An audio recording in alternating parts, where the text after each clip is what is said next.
In the heart of Oko-Akoko, a village surrounded by dense forests and flowing rivers, lived a man named Oba. Oba was the kind of man everyone admired, handsome, tall, and full of charm. His words were sweet like honey, and wherever he went, laughter and attention followed. Oba's presence was so magnetic that women often found themselves drawn to him, while men envied his confidence and charisma. But Oba was not just charming, he was a master manipulator. He made promises of love and commitment to many women in the village, whispering sweet nothing into their ears, making them believe they were the only ones who held his hands. For a time, no one suspected his deceit. Oba was careful to never let his secrets slip. To each woman, he painted a different picture of their future together. A house by the river, children running in the field, and a life of happiness. As time passed, however, strange things began to happen. One by one, women in the village became pregnant, and each claimed that Oba was the father of their child. At first, the village brushed it off as coincidence, but soon the truth became undeniable.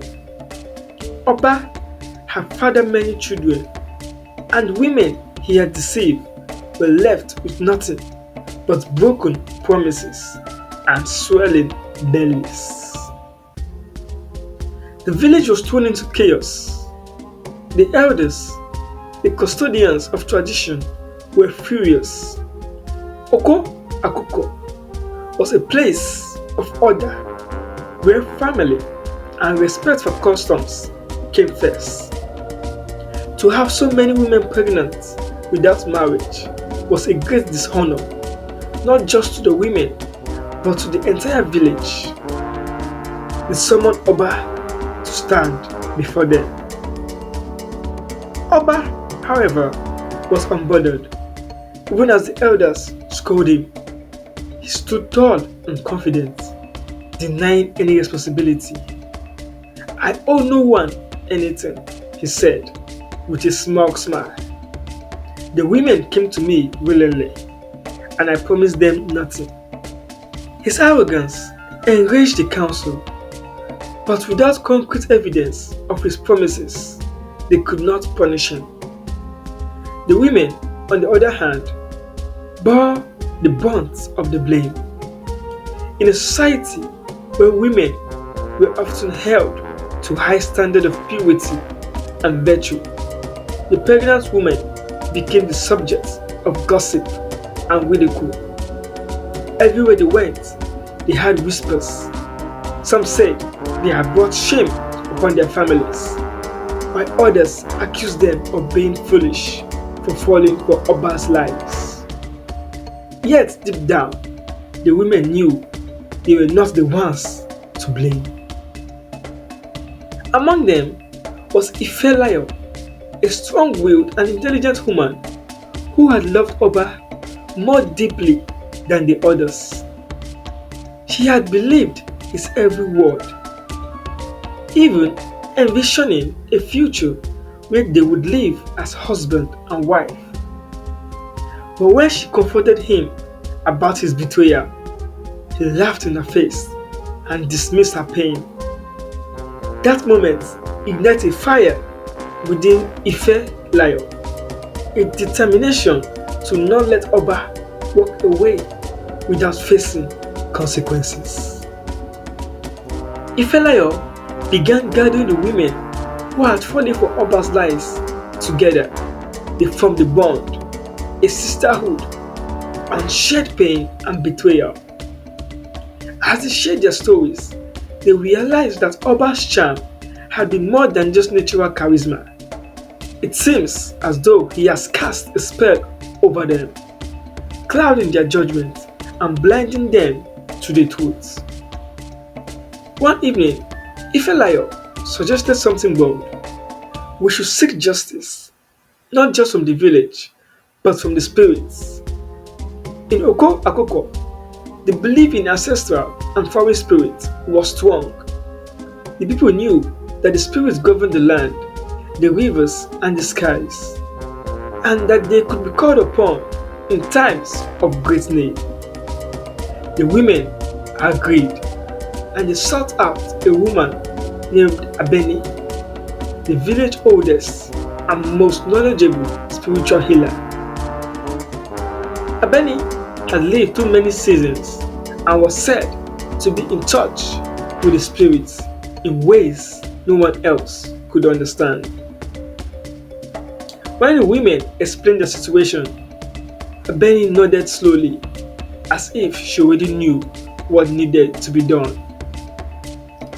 There is a spirit in the forest, Abeni said, her voice soft but full of power. It is an old spirit, forgotten by many, but it has always watched over this land. It sees the injustice that happen, and it will act, but only if you are ready to make a sacrifice. The women were willing to do anything to stop Oba and reclaim their dignity. Under the cover of night, they followed Abeni deep into the forest, where the air was thick with the scent of ancient twigs, and the ground pulsed with unseen energy. In the heart of the forest, they performed a ritual, calling upon the spirits to take action. Days after the ritual, strange things began to happen to Oba. The once confident and charming man started to lose his grip on reality. His charm faded, and the women who had once fallen for his lies now saw him for who he truly was, a selfish, manipulative man. Oba tried to regain his influence, but it was as if the entire village had turned against him. His former lovers were no longer under his spell, and the men of the village no longer saw him as a leader. The truth came to light when a village elder uncovered something even darker about Oba's past. Years ago, Oba had made a secret pact with the powerful forest spirits in exchange for his charm and influence over women.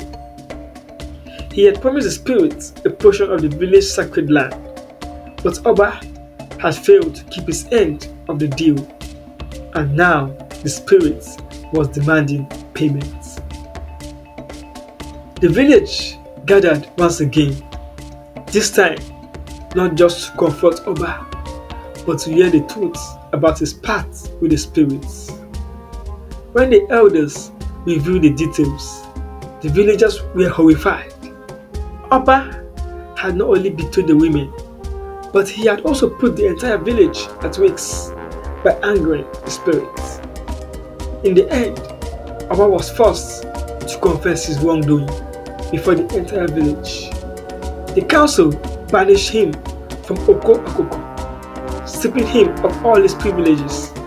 He left in disgrace, wandering the forest, never to return. As for the women, their unity and strength restored their place in the village. Led by Ifelayo, they were no longer seen as victims, but as powerful figures who were taking control of their destinies. The village elders too learned an important lesson. Love is not about control or power, but about respect, honesty, and equality. The story of Oba became a cautionary tale for the future generations, a reminder that no matter how charming or powerful a person may seem, the spirit of the land always seek balance and justice. Thank you so much for watching this amazing tale.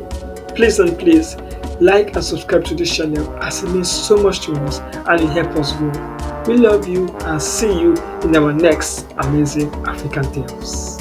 Thank you and Bye.